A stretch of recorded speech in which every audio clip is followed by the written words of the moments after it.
Hello dear students, welcome back to my channel physics SPC. Motion in a plane का एक question. In the given figure a 15 metre पर second square represent the total acceleration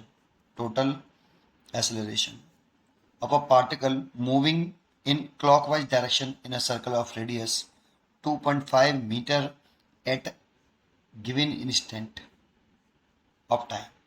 The speed of the particle is। इस stand पर particle की speed पूछ रहा है कि इस इंस्टेंट पर पार्टिकल की कितनी स्पीड है।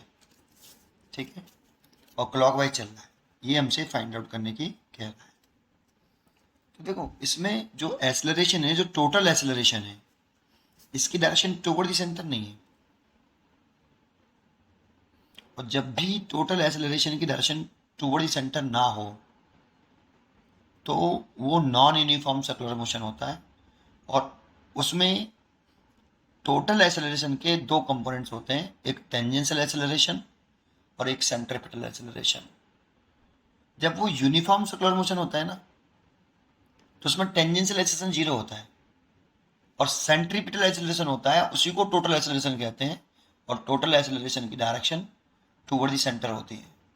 बट यहाँ पर टोटल एक्सेलरेशन की डायरेक्शन टूवर्ड द सेंटर नहीं दे रखी है। इसका मतलब ये motion non uniform circular motion है। तो नॉन यूनिफॉर्म सर्कुलर मोशन में क्या होता है? नॉन यूनिफॉर्म सर्कुलर मोशन, इसमें अगर कोई पार्टिकल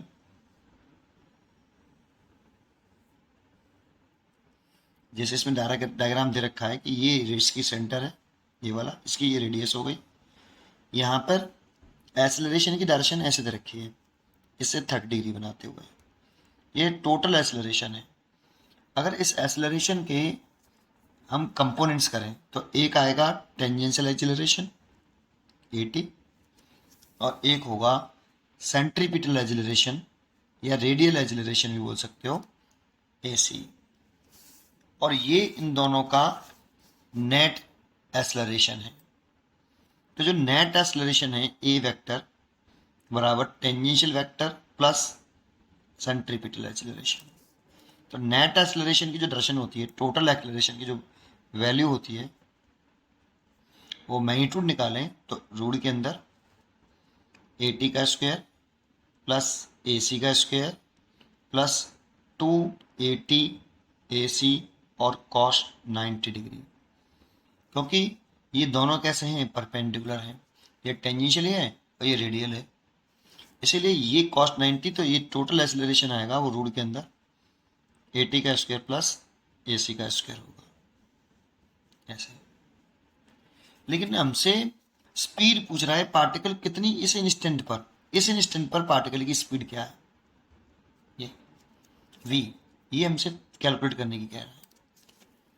तो देखो, अगर मैं इस एक्सेलरेशन के कंपोनेंट करूं तो ये 30 डिग्री रखा है, तो ये वाला जो कंपोनेंट आएगा AC वाला, ये जो कंपोनेंट आएगा सेंट्रीपिटल एक्सेलरेशन AC, तो ये जो कंपोनेंट होगा, जैसे मैं यहाँ पे एक डायग्राम फिर दोबारा से बना लेता हूँ,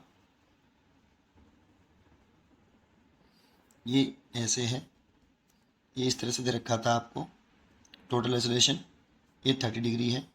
इसके एक कंपोनेंट आपका ये आएगा, जिसे हम टेंजेंशियल एक्सेलरेशन बोल रहे हैं, ये आएगा A sin 30 डिग्री। और ये जो आएगा कंपोनेंट करेंगे इसका, तो ये सेंट्रीपिटल एक्सेलरेशन आएगा A cos 30 डिग्री। इसके हमने रेक्टेंगुलर कंपोनेंट्स कर लिए ए वेक्टर के, जिसका साथ थीटा होता है वो कॉस आता है, जिसके साथ थीटा नहीं होता है वो साइन आता है। अब सेंट्रीपिटल एक्सेलरेशन जो होता है, जो टेंजेंशियल एक्सेलरेशन होता है हियर, उसका फॉर्मूला हमें याद होना चाहिए, और रेडियस इनटू एंगुलर एक्सेलरेशन, या d/dt चेंज इन स्पीड होता है बेटा। ये मॉडुलस लगाने का मतलब change in speed, change in speed लिखते हैं यहाँ पे, change in speed over time. तो ये एक्सेलरेशन क्या करता है? ये एक्सेलरेशन इस पार्टिकल की स्पीड को बढ़ाता है। अगर डायरेक्शन सेम होगी तो बढ़ाएगा, अगर इसकी डायरेक्शन जो है स्पीड के अपोजिट डायरेक्शन में होती, तो पार्टिकल आपका इसमें क्लॉकवाइज चल रहा है और इसकी कंपाउंड कर रहे हैं, तो इसकी डायरेक्शन भी इधर ही आ रही है। तो इस डायग्राम में तो ये स्पीड बढ़ा रहा है, क्योंकि एक्सेलरेशन और स्पीड दोनों की डायरेक्शन सेम है। अगर अपोजिट आती तो स्पीड घटती, लेकिन ये टेंजेंशियल एक्सेलरेशन स्पीड चेंज करता है, जबकि सेंट्रीपिटल एक्सेलरेशन डायरेक्शन चेंज करता है वेलोसिटी की। यहां पर टेंजेंशियल एक्सेलरेशन का फॉर्मूला ये है, change in speed upon time. एक एंड जो सेंट्रीपिटल एक्सेलरेशन है उसका फॉर्मूला होता है v²/r। जिस पॉइंट पर, जिस इंस्टेंट टाइम पर हम सेंट्रीपिटल एक्सेलरेशन निकाल रहे हैं, उसी पॉइंट इंस्टेंट टाइम पर हमने क्या लिया है, स्पीड ली है। और उसने बोला भी है एट गिवन इंस्टेंट टाइम।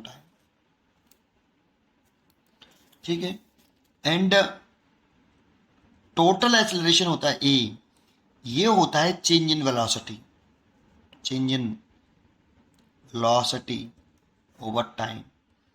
इसको ऐसे लिखते हैं ए बराबर कितना, dv, a acceleration is equal to dv vector over dt। इसमें ये change in velocity upon time है, जबकि इसमें चेंज मॉडुलस लग रहा है मॉड, ये change in speed upon time होता है। ठीक है।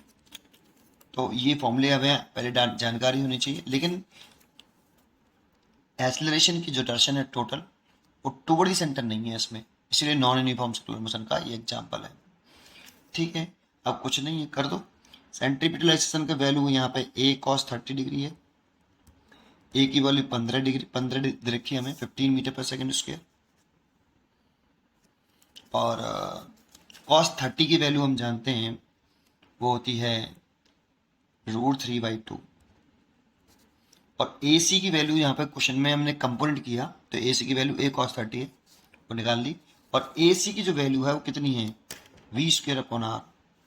ये तो मैं अगर AC की वैल्यू लिख लूँ v²/r, तो मेरे को स्पीड पूछ रहा है, तो v² इज इक्वल टू 15 √3 की वैल्यू 1.732 डिवाइड बाई 2, और r की वैल्यू मैं यहाँ पे इधर मल्टीप्लाई कर लूँ, तो v इज इक्वल टू ये 7.5 हो गया, ये 1.732 हो गया, दो का डिवाइड कर दिया, और r आपकी वैल्यू दे रखी है उसने 2.5 मीटर, r की वैल्यू 2.5 मीटर दे रखी है, तो 2.5 मीटर।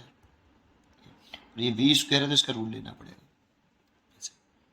पहले आप इन सबका क्या कर लीजिए, मल्टीप्लाई कर लीजिए। तो मल्टीप्लाई करने पर इसको आता है, ये मल्टीप्लाई करने पर आता है 32.475 रूट में, ये स्पीड आ गई। तो v इक्वल टू इसका रूल ले लेंगे, तो ये 5.69 मीटर पर सेकंड आएगी, तो इसको राउंड ऑफ करके लिखेंगे तो 5.7 मीटर पर सेकंड। ये इसका आंसर है। क्वेश्चन करने में देर नहीं है, पहले उसकी जानकारी तो हो कुछ आपको। तो अगर आपको आता है ये, तो आप स्किप कर सकते हो इसको, लेकिन स्किप पे आप तो पूरा देख ही लिया हो आपने।